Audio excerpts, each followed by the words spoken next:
Assalamu alaikum, dear friends and students. Peace be unto you all.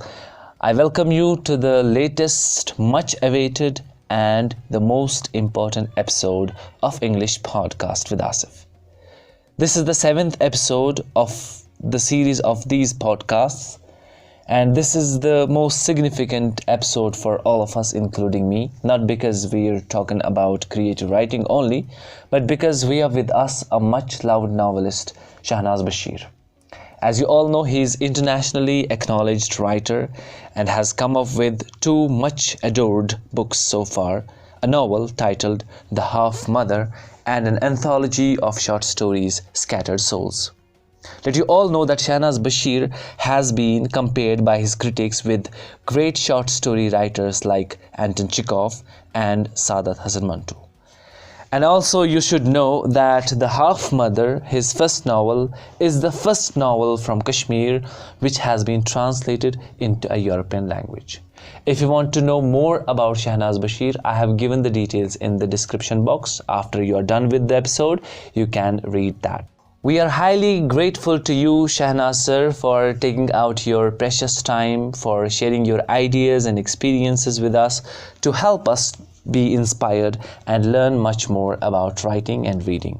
Dear listeners, you cannot afford to miss this inspiring and full of insights episode, as Shahnaz sir is going to shed some light on many significant questions like how to start writing, how many books to read before you write a novel or a short story, which books to be read if you are a beginner, and how to learn grammar effectively, and much more.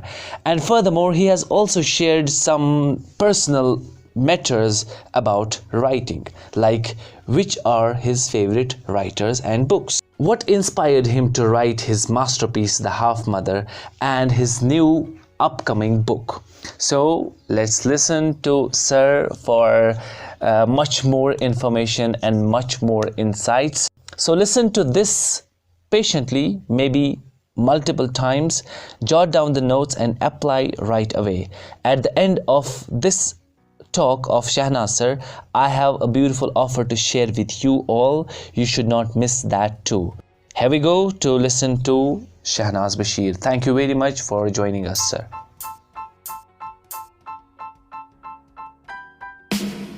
Assalamu alaikum. Thank you so much, Asif, and all your friends and students who have asked these questions and who want me to respond to these questions so that they think they could improve their writing skills and all. What I have done is that I have noted down your questions randomly and I will try to respond to each one of them.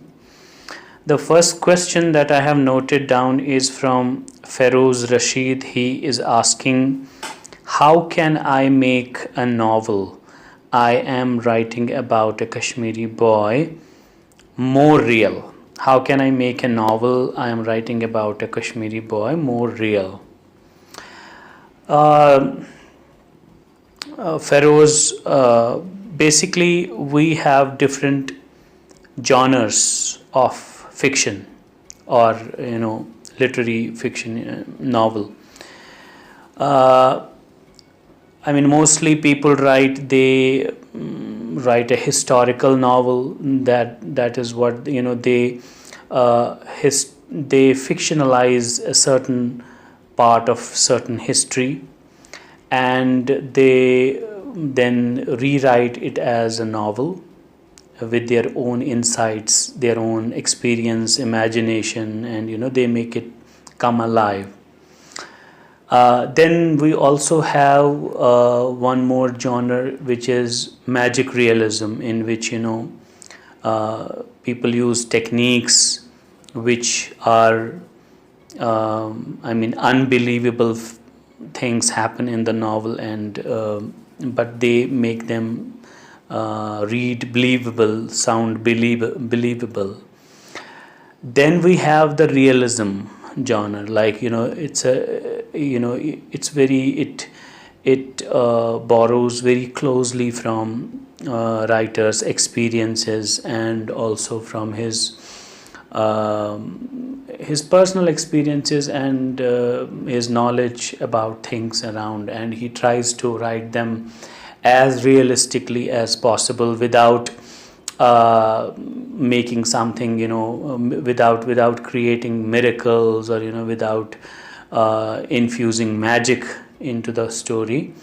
So that is the realism genre, realistic novel. So you have asked a question that how to make your novel, which you are writing about a Kashmiri boy, more real.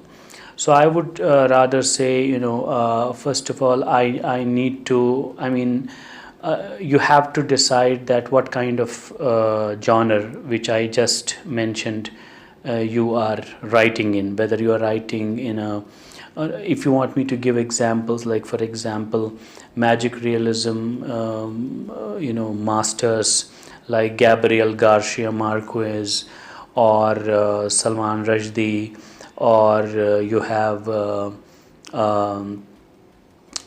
there are some other, even Arundhati Roy's God of Small Things has a lot of magic realism in it. So magic realism is in which you make things, you create certain scenes which otherwise are unbelievable. You do not believe them as such, but through fiction, through writing, you make them believable. So you have to first of all decide. I do not know, what your plot is. If you can send me your synopsis, so that I'm able to read your synopsis and I'm able to judge that, what the plot is, how the story will progress and all. Then we can talk about that, how you can make it more real. But as I said before, that to make your story sound real, you have to use the elements of realism. Like you don't have to use magic realism. You don't have to use details which are unbelievable, which people do not generally believe, but you have to write it as close to your experiences as possible and as close to your knowledge of things. So that is how you can do it.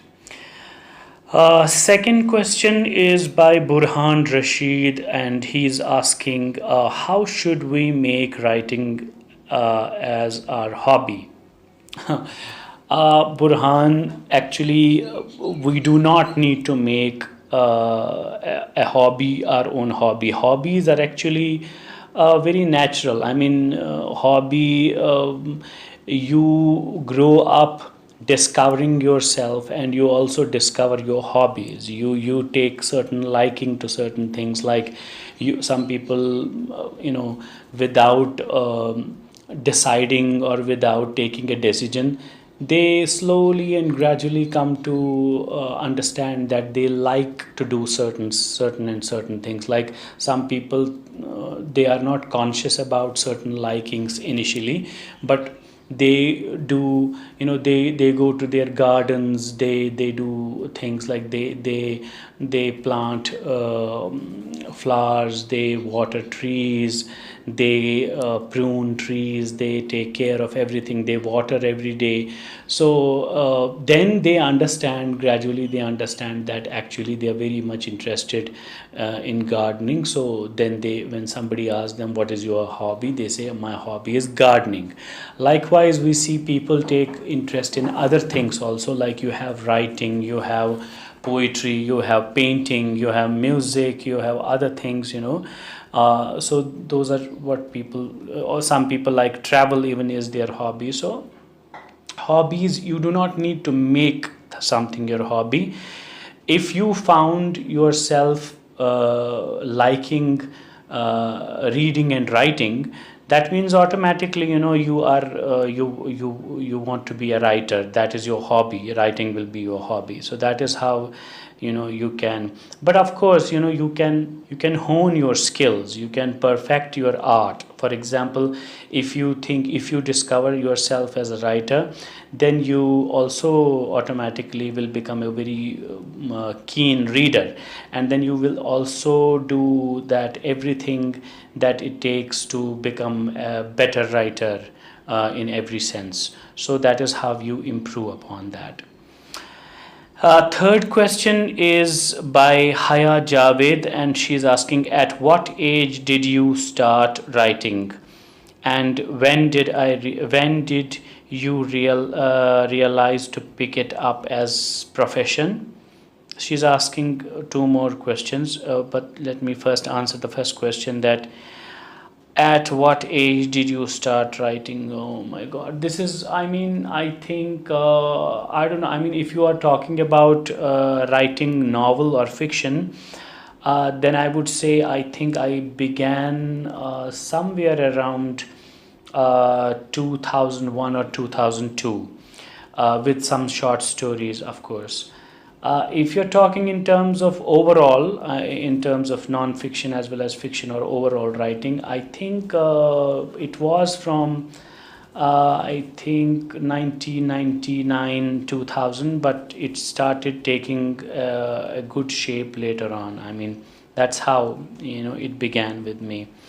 And you are asking, when did I realize to pick it up as profession? Writing, I do not think, professionally I'm a teacher, I teach in a university, but writing is not my profession. Writing is something, I could say in short that writing to me is something without which I cannot live, without which I cannot think, because if I have to even see that what I think, I have to write it out, then I realize that what actually I'm thinking.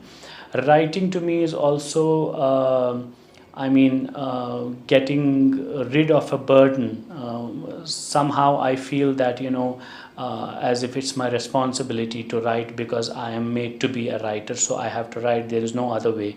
Sometimes I am not interested in writing even, I would say, but I also cannot do without not, I cannot do with not writing also. I have to write. So it's not a profession, it is something like some inherent something in me, which is there, not as a profession, but you can say it's a hobby, like I referred to a question earlier. Then you are asking, what is the best thing about writing? The best thing about writing is the writing itself. Writing in every sense. The best thing about writing is, if I would tell you that if you read something, for example, if you read a poem, or if you read a novel, or if you read a short story, and if this poem or this short story or this novel is not able to transform you, or if you do not emerge a different person on the other side of the novel, on the other side of the story, on the other side of the poem, if it has not affected you, if it has not had an impact on you, then I think it is not what could be called a writing, a good writing. It would be a piece of trash. But when I say transformation of personality, or it has an impact, the impact has to be lasting. It has to really change your way of thinking. Suppose if you were thinking about something earlier in a certain way, and you read something about that thing, and that had an impact on you, and that way of thinking has completely changed, or has been affected to a certain extent, then I would say that that writing has been really powerful. So that is what I would say is the best writing. What are your favorite books and authors? Haya, I would say that I have different books and different authors for different favorite for different reasons. For example, first of all, I would tell you that there are two main things that are associated with any writing in the world. One is that writing is made up of two things: ideas and language. There are certain books or certain stories or certain writings which are very strong in terms of ideas. And then there are certain books and certain stories and certain writings which are very strong in terms of language. There are certain books, certain stories which have a good mix, good balance of ideas and language. That is also there. So we have these two components, like writing, this language of writing and ideas that you have. So I like certain books and certain authors, not in terms of ideas or not in terms of the story. The strength of the story falls apart. But I like those books and those authors for the reasons of their writing, the language, the style with which they write. For example, if you ask me to mention in terms of story or in terms of idea, I would say that I really like stories of Russian writers like Dostoevsky or Anton Chekhov, even Leo Tolstoy, in terms of ideas, powerful ideas, anybody could ever think of writing. So that is in terms of ideas. But if you ask me in terms of language, I would say that there are some contemporary writers who I really love to read for the way they write, the language, the style. To mention a few names, I would say I really like the writing style of John Banville, who is an Irish author. I like the writing style of Julian Barnes, who is an English writer. Particularly the books by John Banville, like The Sea. Particularly the book by Julian Barnes, The Sense of an Ending. And then I also like writing in terms of ideas as well as language, by Danial Moinuddin, Pakistani writer, Pakistani American writer. I also like I like Elena Ferrante.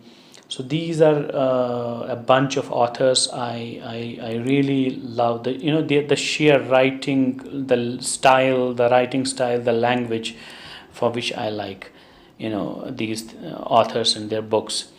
So that is how I would respond to your question about my favorite books and authors. Then we have several questions by Athar Manzoor. He is asking, how can we use proper vocabulary to beautify our writing? It's a very important and very, very, useful question, because, people, there are so many youngsters who approach me with their manuscripts, and what I find that there are a few of them who I find that they have a story to tell, they have an idea of writing, but they somehow fail because of using vocabulary that is inappropriate. So that's why I think this is a very important question. But you have asked beautify. I would say that if you use, first of all, do not ever use a word you are not confident of its meaning. If you are not confident of a word's meaning, never use that word. Don't use that word at all. Whenever you use a word, you should be really confident that you know the meaning of the word, you know the usage of the word. That is very, very important. And if you keep doing that, your writing will automatically, it will keep becoming beautiful, more and more beautiful every day. So you always have to use proper vocabulary, appropriate vocabulary. You should be very honest and confident that you know the meaning and usage of the words. So that is how you can do that. Where should one begin? That is a question. I don't know where should one begin, but I know this, that if one has to write, one begins at some point of time. So That is how. And do not worry about, because many people think that, I want to write a book, I want to write a story. These are also questions that I receive from many youngsters, that I want to write a story, I want to work on a book, but how should I start it? How should I begin? You never begin from the beginning. You never even know the beginning. Even if you have a plot in front of you, you do not know that whether the plot has, when you finish writing the story, the plot may change. I mean, it may be somewhere in the middle, and you will find that your novel starts somewhere where you thought would be the middle, but it has become the beginning. The beginning has become the middle. The end is somewhere else, and there is something else. So never worry about these questions, that where exactly you should begin. But I would say you just begin at once. Whenever you think you want to write, you just begin at once. One of the beautiful sentences that I like by this magazine called Granta, the first editor of the Granta magazine was Ian Jack. He said something very beautiful about beginning. When somebody asked him that what should the first thing be for a writer, what should he do, the first thing that he should do, so he said to sit down. Then everybody was, puzzled, that what do you mean by sit down? And then everybody realized, what exactly, it's a very important thing, because patience is very important thing. People think of writing, they talk about writing, they want to write, but they are not ready to be patient with it. They do not want to sit down. So the first important thing is to sit down. Then the other things will happen. And people procrastinate. Every day they think that tomorrow will be the day when they will begin, but they never begin. That tomorrow never comes. So begin at once whenever you want to begin. Don't worry about that, whether it's a perfect beginning or not, or an imperfect beginning. Don't worry about that. That is for the later. But beginning is just to start anywhere. Then you are asking how to be a good writer and to create impact. This is a very important question, how to be a good writer and also create an impact, because there are so many writers who are so-called good writers, but they fail to make any impact. I would say the writing which is written from the core of the author's or writer's heart, with honesty, sheer honesty, right from the heart, and belief and honesty and sincerity, that kind of writing makes a real impact on society. Then if you write a story, definitely you have written it with full honesty. You do not want to impress a certain section of society. You do not want to earn money. Of course, those are very important things, that if they come, these things, money and fame, they come with the writing. But if the sole and main purpose of writing is to write for money and fame, then I think the writer would end up, maybe famous for some time, but that writing is not going to make any impact on, and a lasting impact on human society. So I think one has to be very honest. By being honest means one has to be really truthful about what one is writing. One has to be really patient about it. One has to even accept the criticism that that the genuine critics should make, that the genuine critics of his writings, it could be his teachers, his friends, somebody else, but who he thinks is a genuine person, is an honest person. And if they make any, if they criticize it, if they want the writer to improve upon certain areas of writing, the writer should be honest enough to accept it without arrogance.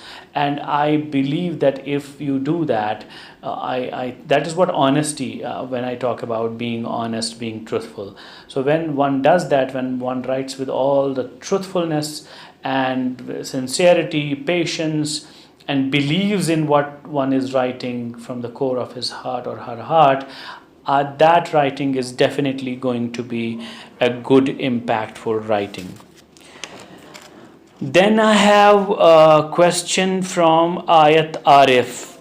Several questions here. First question is, what are the key points to keep in mind before we begin to write? I think I already answered this question. Then you ask, what is the next step after finishing the book? If you finish writing a certain book, the next step is to stow away that book for at least 2 to 3 months and never look at it. Do some other thing, start writing one more book or work on another story or short story, or get away from the book, or go somewhere, travel. Don't look at the manuscript, stow it away, store it away.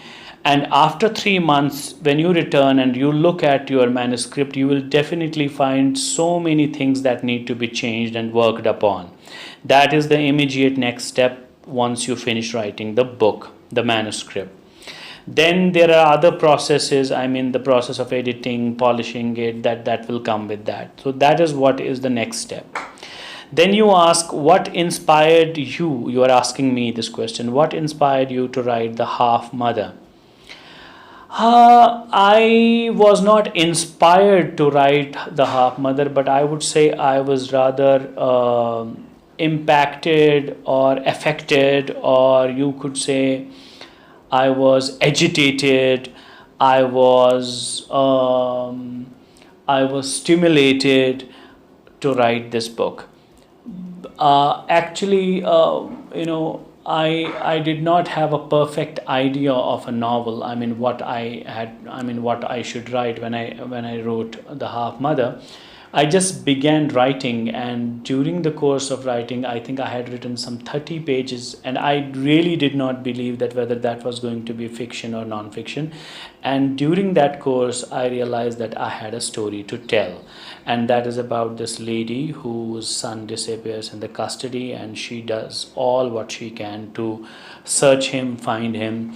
And that, I think, because when somebody dies, it is a tragedy. When somebody is beaten, it is a tragedy.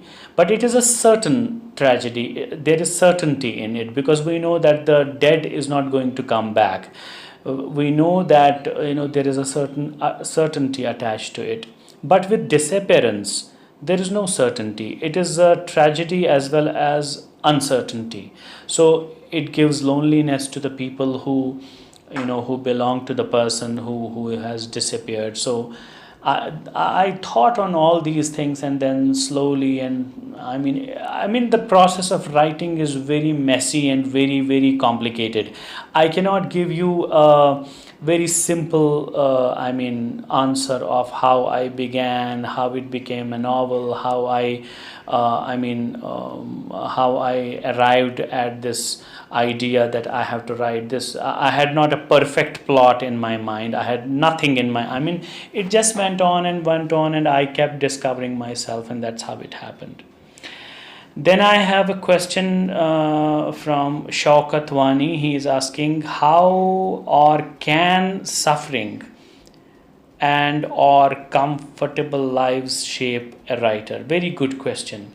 Of course, I think there are many writers, rather great writers in the world, who have been shaped by their sufferings. For example, Dostoevsky, for example, Varlam Shalamov, for example, I would say, myself as, to that extent, and so many writers like Ngugi Wa Thiong'o. There are so many writers in the world who have been shaped directly by suffering. And of course, there are, then you asked me, comfortable lives. You see all these people who are living living comfortable lives. Like, for example, these celebrities, the wives of the celebrities, or celebrities themselves. Like, you have now Amitabh Bachchan's daughter writing a novel. You have Twinkle Khanna writing a novel, who have relatively comfortable life. Who have enjoyed celebrity, being celebrated themselves, being celebrated by their fans, and a lot of fandom.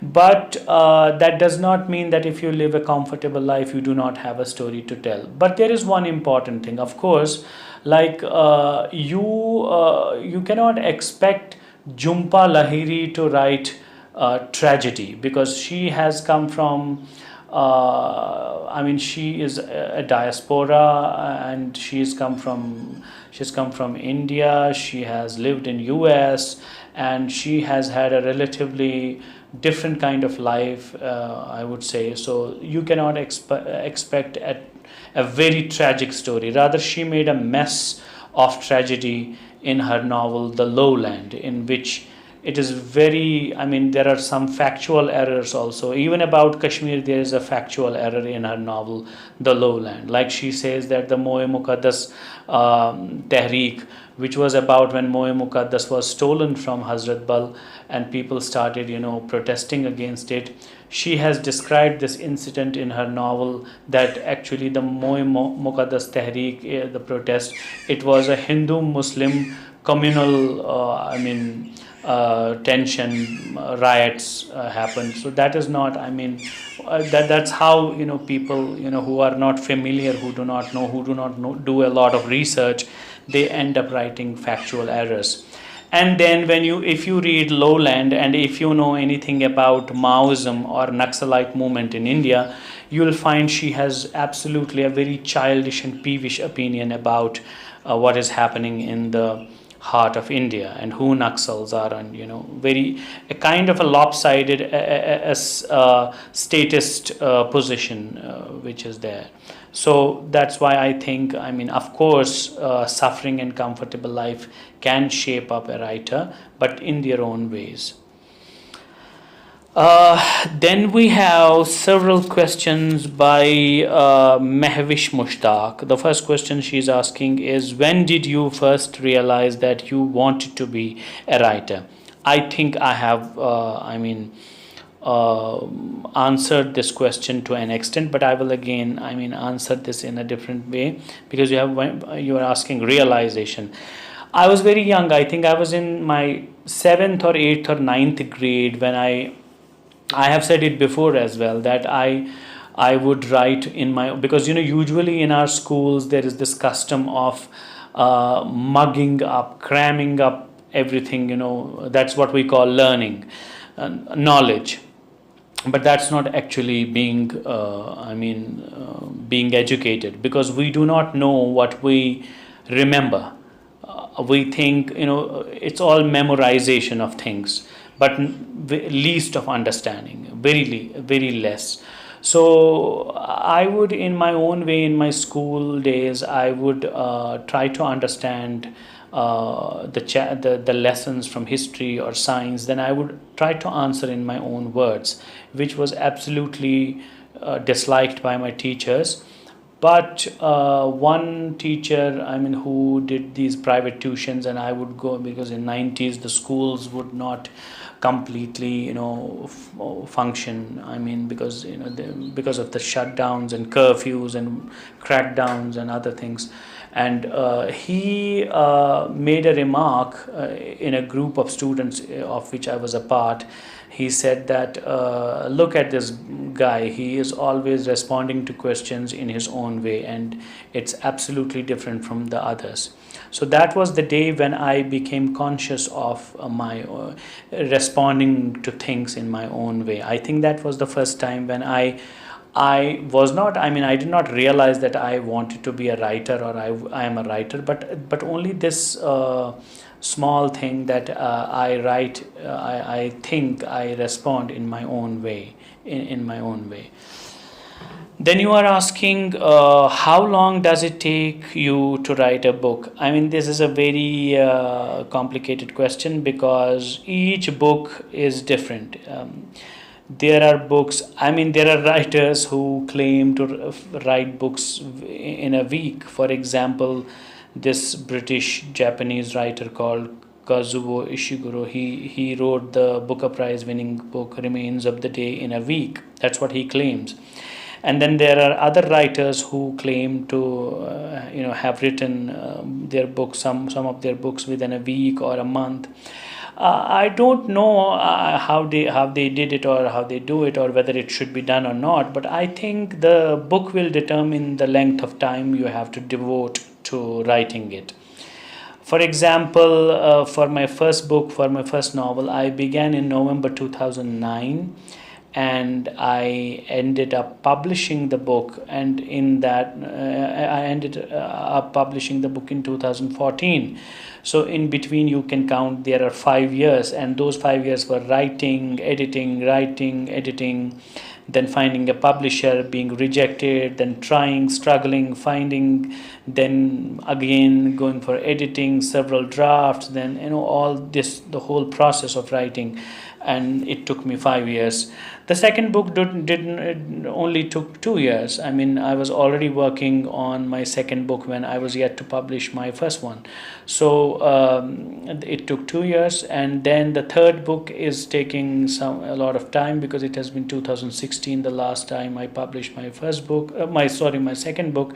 So it has been quite a time. It has been 4 years, but I know the reason why this book is taking. Though this is not as long as my second book, it is even shorter than that, but it is heavier, it is more something that I have been really very, passionate about, and very honest about, and very whatever you can say. So that's why it's taking a bit longer. But I would say it depends on a book, and I would generally advise youngsters not to hurry with writing. I mean, especially in the beginning, if you write something, stow it away and then look at it after some time, and then you will be able to find certain things in it which need to be changed, which need to be improved and worked upon. Then you ask a question that where did you get the knowledge for the books you wrote? Of course, I got the ideas and knowledge from my own experience of life in Kashmir. That is what I can say, in a very thick note. But then different experiences with different people at different times, and my own understanding of things, and then how I imagined them, in a different manner. That's how it came up. Then you are asking, what consequences did you face while writing The Half Mother? I don't know, what do you mean by consequences? If you are talking about, I'm not, this question is not clear. What do you mean by which consequences are you talking about? I mean, maybe next time if you ask this question properly, and you can substantiate and clearly ask this question, then I will be able to answer this question. Then your next question is, what does your family think of your writing? It's a very interesting question to you as well as to me. My family includes my parents, my brother, my wife, my two children.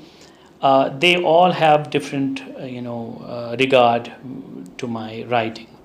My parents are proud of me, and they, of course, they don't know properly how to read in English, but they try to do it. My father tries to do so, and my mother, needs to translate what I have written in English. But she is she understands what I'm doing. She is really very, both of them are very supportive. My wife, she likes everything about me as a writer, honestly. My writing, my getting published, my a little bit of fame that I get around, but actually, it's really difficult for a person to marry a writer, because a lot of time has to be devoted to writing. So in a way, she would always wish that I spend as little time writing as possible. And then my kids are very happy. They are very proud.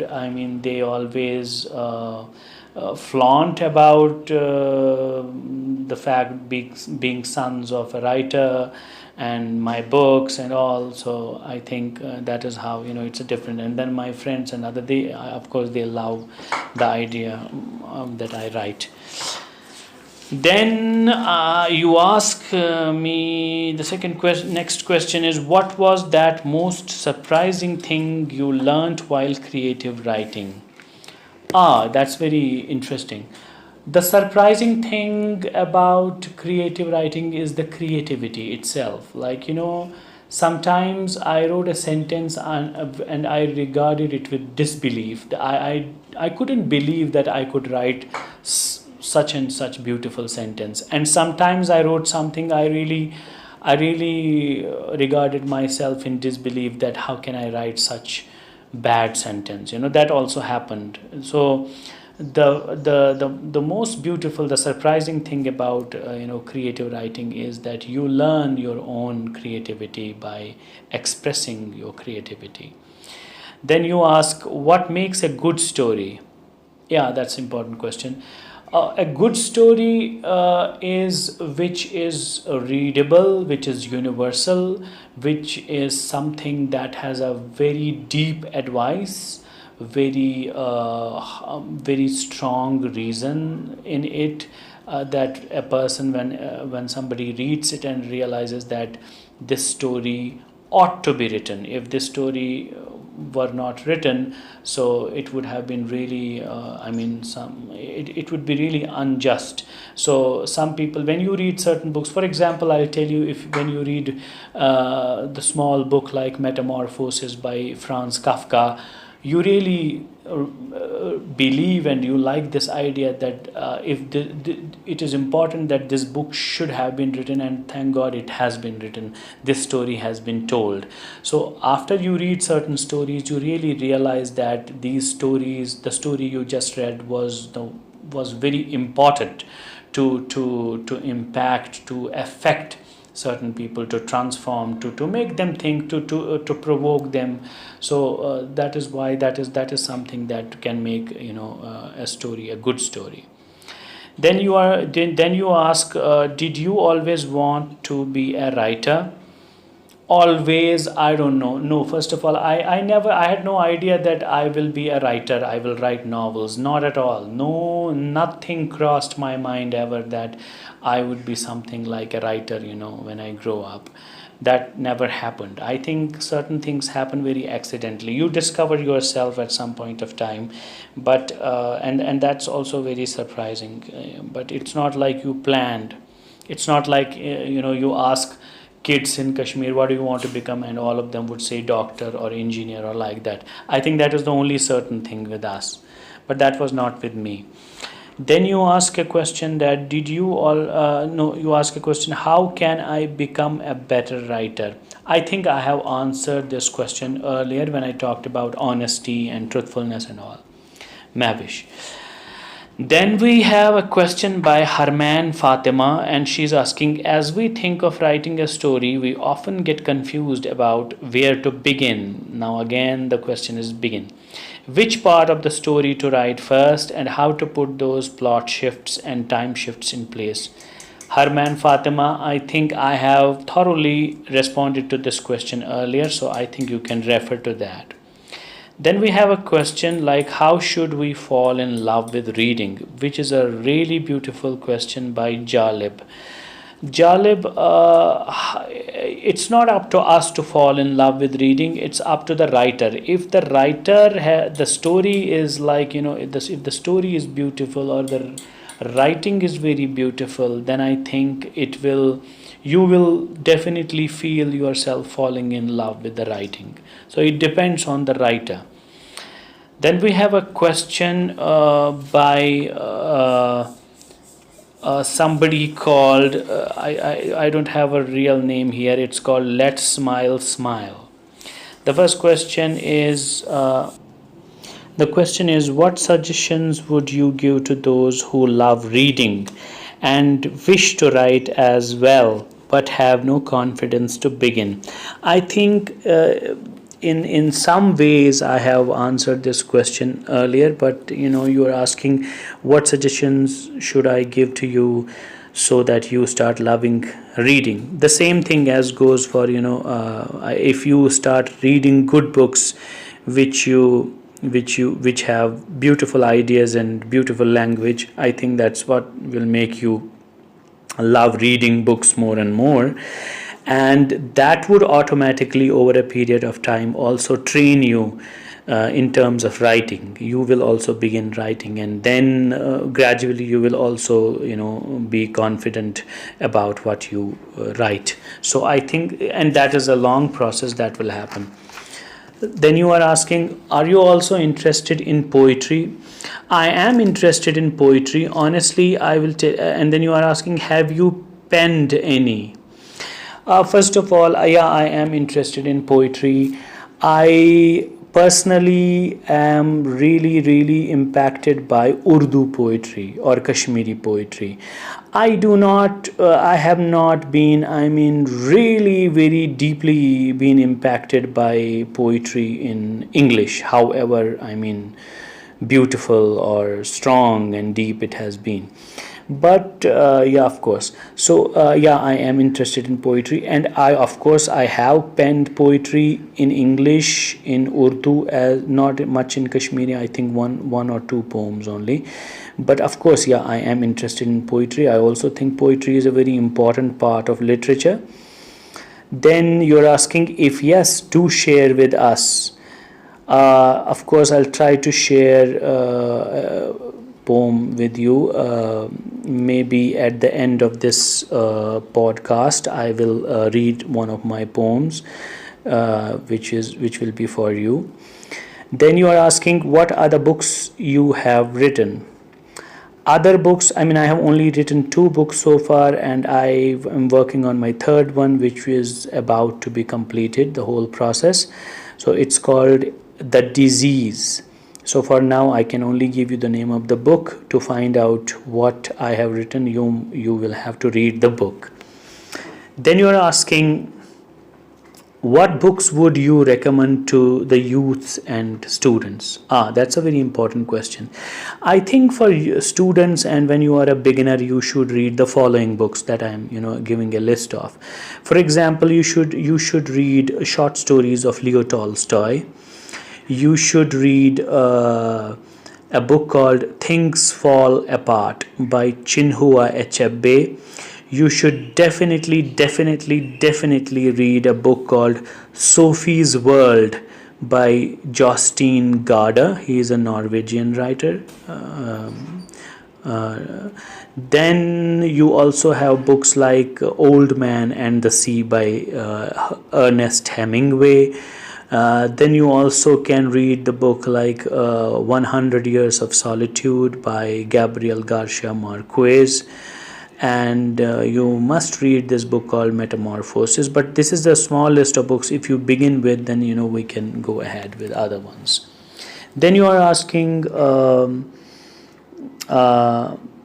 okay, we are done with your questions. Then we have a question by Irtiza Binte Usman. She is asking, how can I deal with writer's block when I have many ideas in my head? Irtiza, personally, I do not believe in writer's block. I do not think there is anything like writer's block that exists. I think what people refer to writer's block is when a long time has passed and they have not read anything, they have not written anything, and then suddenly they want to begin and they do not find ways to catch up. That is what I think is writer's block. And actually, the most important thing for an organized writing, for an organized writer, is the rhythm of writing. The rhythm, the undisturbed rhythm. Ideally, a writer must read every day, irrespective of the fact that whether he or she writes every day or not. At least 20 pages every day, or if not 20, maybe 15, between 15 and 20 pages every day. That is, normally a reader or a writer must read. Then at least the person should try to write 400 to 500 words every day. If not 400, at least 300 to 400 words, definitely. And this rhythm has to be it has to be constructed, sort of. You have to really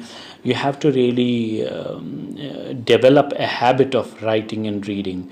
And whenever this habit is disturbed, you see in these European and Western cultures that people who write, They write every day with a certain discipline. They read every day. They're very organized. That's why there's hardly anything such as writer's block.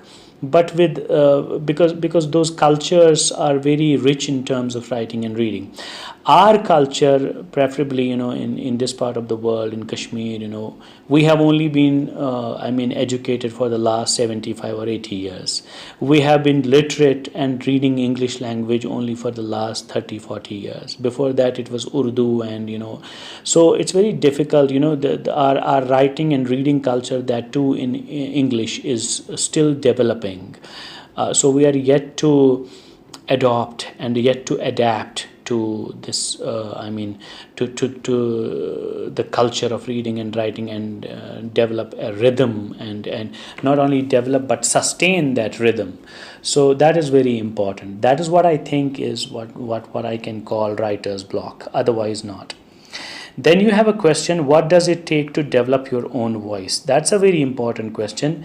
The first and basic thing about developing your own voice is your story. You really need to ask a question to yourself before beginning writing. When you write a story, you have to decide that in what tense this story should be written. Should it be past or present? Should it be in first person or second person? Should it be, the way, who should tell the story? The writer, or the writer should create a protagonist or a narrator, and that protagonist or narrator will tell the story. For example, if you write a book, and in that book there is a character who is a shikara wala, who has a boat, and who gives a shikara ride to people, who earns from his shikara, and he has to tell a story from maybe some story from his life. So you have to actually enter into the character of that shikara wala, and you have to actually think how he would, with what mannerisms, in what style he would tell his own story, because every human being has different style of speaking and writing and thinking. So you have to actually familiarize yourself, you have to fictionally and imaginatively, and then you have to create that character, and then that character has to narrate that story. So that is how that would be the voice of that character, but actually that would be your one more voice that you would have. So a person, or each story should have a different voice. That is what. But of course, if somebody writes 6 or 7 books, and automatically there is something like, there are certain words, there are certain mannerisms with which you can judge the identity of a writer, however various voices the writer has used in various stories or books. Then we have a story by Feroz again, and he's asking, would you advise self-publishing or its alternative? I would advise very, very, very strongly against self-publishing. I do not like self-publishing for the fact that it destroys a writer in you. People choose self-publishing because they get rejected by by standard publishing houses. Now the question is, why do they get rejected by standard publishing houses? Is not that because there is a rush and nobody will publish them. The only reason is that they don't have a sense of competitiveness, the competition in the writing market, number one. Second is that they do not have an honest enough story to tell, which means that the book has not been written in a beautiful language, because they have not believed in the idea of vocabulary. As I told earlier, they have not used appropriate vocabulary for a story they have told, and they have not, it's not up to the mark. And they have been very impatient. They have thought that, oh, to hell with these publishers, my story is perfect in every manner and I should get it published as soon as possible. And they end up publishing it with self-publishing firms, which earn from them, which in fact, they charge 30,000, 40,000, 50,000 rupees. And when those books are published, nobody reads them. and the writer is forced to force his friends and relatives to read the book, and even many relatives and friends do not read those books. And if they are to give or gift that book to any good writer, and that writer can honestly tell them that it is absolutely trash, and there is a very, I mean, grammatically and in every way the language is not up to the mark, and then that disheartens them, which should not happen. So one should really come up to the mark, to a level where one is accepted, one compels publishing, to any standard publishing house. So, and you have to, of course, not only writing process does not only include writing the book, but a lot of editing and polishing and a lot of struggle making contacts and then finding a publisher. And once you do that, and I'm sure that nobody is going to stop you from being recognized, but that's a lot of work which people are not ready to do. So I would advise against self-publishing at all, and I think all those who indulge in self-publishing are fools, and they should be, that is bullshit. I never like self-publishing. You will not be, you will, of course, at that point of time, you are angry that, oh, I have published, now I will see, people will read. And when you will realize over a period of time, then you will cool down, because you will see people will not give a damn. They will not read it, because some people will find faults, which is genuine. They will tell you honestly that this book is not, not up to the mark. Then there's a question by Afra Mir, and she's asking, what else is required for writing except being a reader? It's a very important question, and my answer to this question is that you also, apart from reading, one needs to look elsewhere. For example, if one has no work or one has no purpose to going to a hospital, but if one wants to be a good writer, sometimes the writer should pay a stray visit to a hospital and see what is going on in a hospital, especially in Kashmir. One should pay a visit to a graveyard when somebody is being buried. One should watch something. One should listen to the conversations happening at the barbers and bakers and butchers shops. You get to know the life from different ways. So that is what you should be doing apart from reading. Not apart from reading, but in addition to reading. Then your second question is, how many books you had read before writing your first book? I have not counted, but I'm sure that I had read quite a lot of them to get an idea of different stories, different writers, different tragedies, different ways of writing from the world. And I also advise youngsters not to write your first story, not to write your first novel unless and until you read at least 100. And I'm very categorically telling you, do not attempt writing a story, short story, or a book if you have not read 100 short stories, read 100 novels. Then you ask, how do you see writing as a profession? Writing as a profession, of course, if you are a successful writing and if you get a lot of royalties from publishers, then I think writing can become definitely your profession. There are so many professional writers in the world who write these lightweight fiction things, which people buy, purchase, they consume, like pulp fiction. For example, you have Neil Gaiman, you have Robert Ludlum, you have Sidney Sheldon, you have Nora Roberts, all of these writers who write these thrillers and crime thrillers and whatnot. So that is a professional kind of writing, when you are in a profession of writing.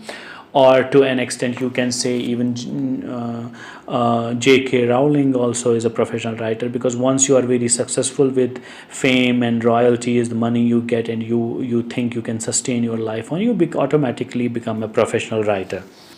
Then the question you ask, Arfa, you ask is, what inspired you to write How Shall I Make My First Attempt? What inspired me to write? I have already answered this question. How shall I make my first attempt? That's what you are asking. as I already told you, just first of all, the first attempt is that after you have read 100 short stories, before you attempt your own short story, you don't need to ask how shall I make the attempt. You should attempt it. Then we have a question by Tuba Andrabi, and she is asking, what are your suggestions for all fresh writers? I think I have given my suggestions, which is read first. There should be some maturity. You should be at least a bit mature before you attempt writing anything which you think should be serious and great and should impact people. Then you are asking me to give tips on how to begin writing a novel. Well, if you have already read 100 novels and near to 100 novels, and then you want to write your own, I think first of all you would have a good idea, a definite idea about how to begin your own novel, because you would have an idea for a novel, and then you will begin. And tips is, I would say that keep your language as honest as possible, write from the core of your heart, and that would be and write with a lot of patience.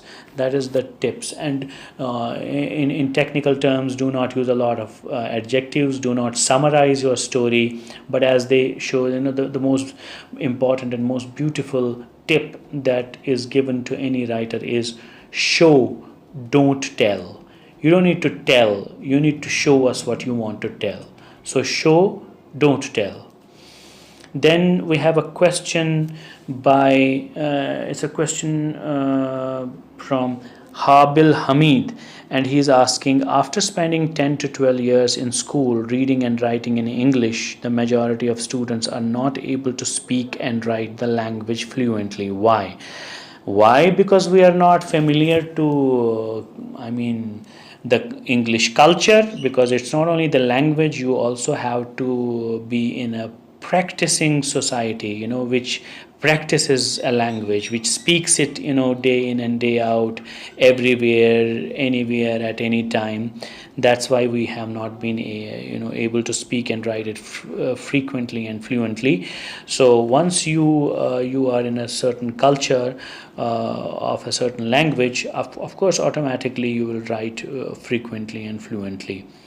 Then you are asking, what is to be done to improve grammar? That's a very important question. I always believe that grammar can never be learned in a classroom, and it cannot be taught. Grammar is to be learned by reading. More and more books you read, I think if you read 50 novels, just 50 novels, you will have a fair idea about English grammar. If you read 50 English language novels, you will have a good understanding of usage of pronunciation, punctuation, preposition, tense, nouns, pronouns, verbs, adjectives, adverbs. You will have a fair understanding. So more you read, better your grammar. Then you are asking, what inspired you to write? Already answered that question. Many people are asking this question. What should we focus on while reading? That's a very important question, Habil. You have thank you. You have asked this question. Yeah, I'll tell you. What should we focus? Always, if you read, don't hurry. That you don't have to make a score. You don't have to create a number that you will flaunt that you have written 100 books. You have read 100 books, but actually you have not even read a single of them with concentration, with focus. What you have to focus, even if it takes you to read one book a month, do not only read the story or the idea, but of course the language, the way in which the book has been written, and concentrate, focus keenly on how the sentences are created, the syntax, the way things are told, the words that are used. That is very important, to focus while you read some things. Then we have a question by Malik Suhail Gulal, and he's asking, I have written 2 novels, but haven't yet published them. My question is how not to start a novel. Your question actually is very good, but I personally I did not like the statement that when you say I have written 2 novels, because my question to you is that when you started writing your second novel of the 2 novels that you have written, you have not published your first novel, and that means you have failed to publish your first novel and you have begun to write your second novel. I would advise you that if you make your first novel quite publishable, then begin your second novel. Then you will be satisfied to not ask this question that how not to start a novel. And I have already spoken about how to start a novel already. Then you are asking, I have said you have to just start writing, and then you would discover the plot. Then you ask how to tell less and show more. That's a very important question. How to tell less and show more. When you show more, you use a lot of nouns and verbs and few of adjectives and adverbs. That is, the quantity of nouns and verbs in your writings will show more and tell less. And then you ask how to tell less and how to avoid cliches without losing the essence of thought or scene. Very good. Sohail, yeah, that's very important. You have to, for example, cliches. It's a real challenge to avoid cliches, but I would suggest the technique is to use as many as different pronouns of something or different ways of expressing something that you have already expressed in a certain way. Not to use the same words, but the synonyms or the words which are close to that word, which you have already used. And that is the way to avoid cliches. Then Rida Shah asks how to keep the enthusiasm of writing and reading always up. That I already told you. You have to sustain the rhythm of reading and writing, and that enthusiasm will automatically be there. And one more thing in this regard is that when you achieve a little success, small feats in your life, like you get your poem published in a good journal or magazine, it certainly boosts your morale. You want to write more and read more, and you become more enthusiastic. Then you have asked, what should we keep in mind while writing? I think I have already deliberated on this question thoroughly. Then you ask, is it good to defend in every way in a debate while you realize that you are not right? Well, this is not about writing, but I will still answer no, it's not good. I mean, one should be really honest in accepting one's flaws and should admit to the other that you are learning from others' knowledge and others' views as well. Agreeing or disagreeing is subject to how strongly you believe in your arguments, how much knowledge you have about the fact that is being debated. But one should not defend oneself only merely for one's ego. I don't want to be a loser, I don't want to sound like a loser. Actually, the loser is the person who becomes arrogant, who does not accept criticism. So I don't think that one should defend in such circumstances. Then you ask this question: is it good to use sarcasm for your oppressor in a debate? I think why should you use sarcasm? No, you should not use sarcasm, but you should be really polite and humble and always smiling, even while making the strongest argument you have in the quiver of your arguments. Then then there is Mutiba Shah, who is asking, what are the writing tips for beginners? Mutiba, I think I have spoken enough about beginning. And then you are asking, we read books to improve upon our speaking skills. That's correct also. Or also listen to podcasts, but what should we do to make our writing up to the mark?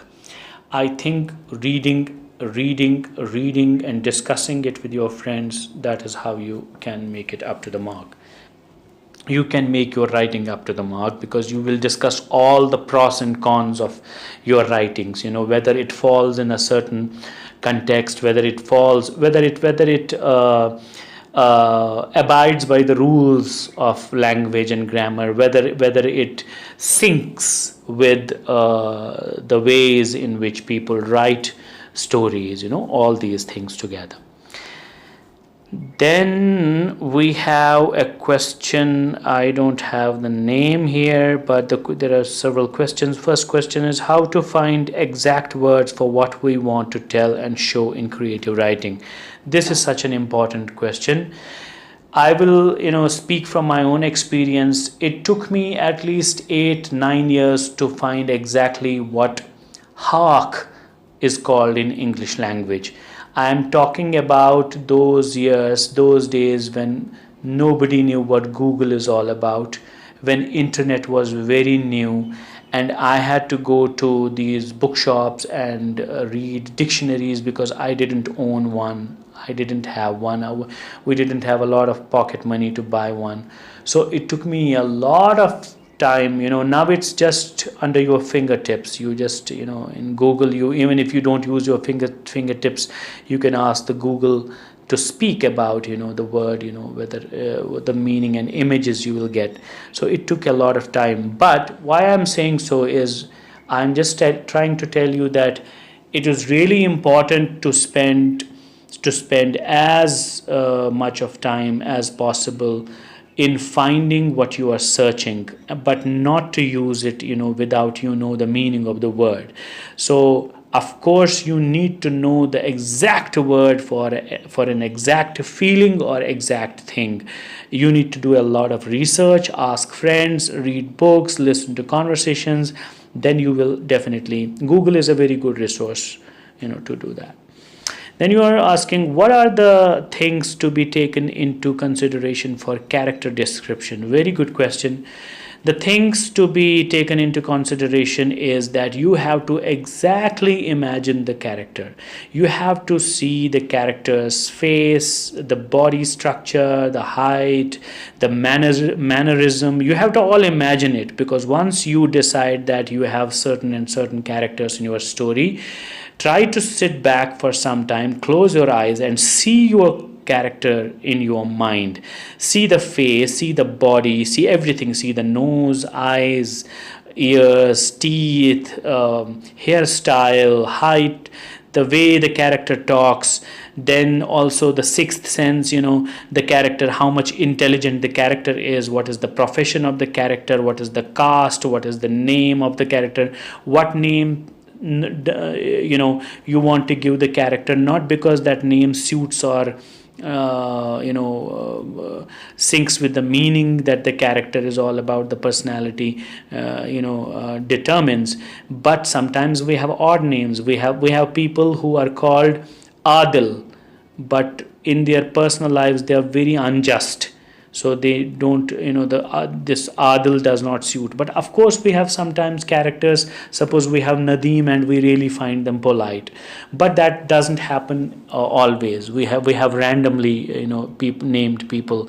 So think of random names, think of names which are believable in that age. For example, in this age, you cannot, if you are writing a historical novel of Maharaja's times, you cannot imagine that there were Kashmiris named like Imran or Danish or Kaisar, like that. No, you will find Ghulam Muhammad, Ghulam Hassan, Ghulam Nabi, Abdullah, Muhammad Abdullah, Ghulam Ahmad, Muhammad Sultan, Abdul Ghaffar, these kinds of things. So you really need to find, you have to be really realistic with the names also. Then you have to see the mannerism in which they speak, what language they speak, what ideas they have, what role they have to play in the novel or the story. All these things put together will help you imagine and to create the character better. Then you ask, please suggest 5 novels for beginners. That I have done already. Do we have to write daily to be good writers, or we should write who whenever we feel like. I told you, when you say should, I already have answered that question. Yeah, one should. Then we have a question from Abina Shah. She is asking how to use writing as a weapon to fight oppression. In certain interviews, I have said that writing is resistance itself. And I did not say it just because I belong to a region in the world, an area, a place in the world which is strife torn, which is conflict ridden, not only because, but I say it as such, art or writing itself is a resistance. Because, first of all, if you ask yourself a question, why do you want to write? Suppose you write a novel. Why do you want to write the novel the way you want to write the novel? Because you have not liked the way in real life those kinds of characters or that kind of story has been played. So you want to play that story and play those characters in your own way, the way you think that story has to be played. So it's a kind of a resistance against the reality, the fact in which those characters somehow exist in real life. Then we have a question by Muti Basha again, and the question is, writing for a long time makes us feel bored. How to avoid that boredom? That is very important question and very good question, appropriate question. Of course, we should not write so much that if we write 4,000 words a day and then we decide in the evening, no, I am so tired and bored, now I will not write for a week. I mean, that's why I told you that you do not need to write 1,000 words, 2,000 words a day. Write less, because when you write less, you are not tired and you will always have that feeling of keeping writing, keep writing on and on and on and on. But if you do not bore yourself, you will crave to write on another day, then on another day, then on next day, when you have not bored yourself, but you have actually enjoyed writing. You have derived pleasure out of writing, which is when you just write 300 to 400 words every day, which is not a big deal. I would not even for youngsters avoid 400 words. I would say even if you write meaningful and very well written 300 words you have at the end of the day, that is enough. And if you read only 15 pages of a novel or a book every day without a break, that is enough. You will not feel bored. You will in fact feel pleasured. Then we have a question by Zainab Lone, and she is asking how to make people love and believe in what you write. Very good question, but I think in parts I have answered this question earlier also in my response to many other questions, Zainab. I hope you will refer to those questions as well. Then we have a question this is the last question. But there's no name, but it's just anonymous. How shall I make the first attempt to write? Again, the repetition, and I have already answered this question.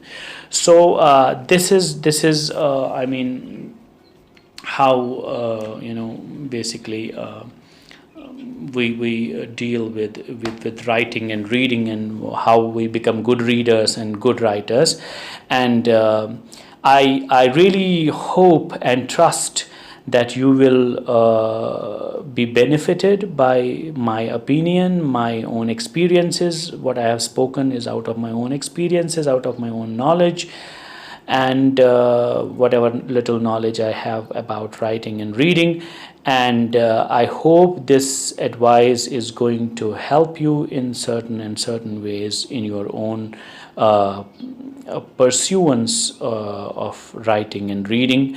I hope you become really good writers in your life, or at least become good readers. We have a dearth of good readers, but we have a mushroom, I mean, of bad writers. So it's very important to become a good reader before you become a good writer, or a writer at least. So all the best, and if you have any more questions, maybe we can catch up again one more time in future. Maybe that could be in a Zoom conference or in a what they call webinar or whatever, but this is for now. Thank you so much. All the best. Khuda Hafiz. Assalamu alaikum. اچھا، جو پوم میں نے کہی تھی کہ آخر میں آپ کو سناؤں گا، تو میں نے اس وقت سوچا کہ ایک اردو کی میری غزل ہے، ابھی فریش ہے، جو میں نے کچھ ہی مہینے پہلے لکھی ہے، تو وہ آپ کو سنائی جائے. تو غزل کچھ اس طرح سے ہے کہ موسم گل سے خزانوں کو جلانا ہوگا، موسم گل سے خزانوں کو جلانا ہوگا، ہمیں پت جھڑ میں بھی گل لالا کھلانا ہوگا، ہمیں پت جھڑ میں بھی گل لالا کھلانا ہوگا. اور عرض کیا ہے کہ وہ کبھی بھول سے بھی یاد نہ آئے مجھ کو، وہ کبھی بھول سے بھی یاد نہ آئے مجھ کو، اسے ہر بار یہی یاد دلانا ہوگا، اسے ہر بار یہی یاد دلانا ہوگا. اور آنکھ میں لائے وہ جو چاک گریباں کا سوال، آنکھ میں لائے وہ جو چاک گریباں کا سوال، چاک دامن کو ہمیں اشک پلانا ہوگا، چاک دامن کو ہمیں اشک پلانا ہوگا. اور میرے حالات ہیں سب ظلم میں اس کے عریاں، میرے حالات ہیں سب ظلم میں اس کے عریاں، اسے پردائے قبا اور سلانا ہوگا، اسے پردائے قبا اور سلانا ہوگا. اور قبر پر آئے میری وہ جو سیاست کرنے، قبر پر آئے میری وہ جو سیاست کرنے، تم پہ ہے فرض زمینوں کو ہلانا ہوگا، تم پہ ہے فرض زمینوں کو ہلانا ہوگا. اور وہ جتاتا ہے بہت اپنی رسائی کا فریب، وہ جتاتا ہے بہت اپنی رسائی کا فریب، اس کو لے جا کے یتیموں سے ملانا ہوگا، اس کو لے جا کے یتیموں سے ملانا ہوگا. اور آخری شعر ہے، جس ہوس کے لیے بکتے ہیں ضمیر اقوام، جس ہوس کے لیے بکتے ہیں ضمیر اقوام، ہمیں اس بھوک کو بھی زہر کھلانا ہوگا، ہمیں اس بھوک کو بھی زہر کھلانا ہوگا. بہت شکریہ. Thank you very much, sir, for the loads of information and knowledge. I'm sure, dear listeners, that you feel passionate, rejuvenated, and resolved to work on these advice and suggestions which sir has shared with us. I thank you all for making this episode possible by your support, by your appreciation. And I know that you would be expecting me to tell you about the offer that I mentioned in the beginning, and that sir also talked about while his talk, that is to have a video meeting with sir. Yes, we are going to have a video meeting with sir and have an interaction with him, ask more questions about writing, about reading, about inspiration, and we may be using Zoom app for that purpose. If you want to be part of that meeting, kindly let us know through a message. I have given the WhatsApp number in the description box. Message us and let us know if you want to be part of that. Share this episode with your friends and loved ones to help them get inspired and informed. Like and comment your feedback and appreciation. And for more insightful videos, subscribe to the channel. Thank you so much. God be with you.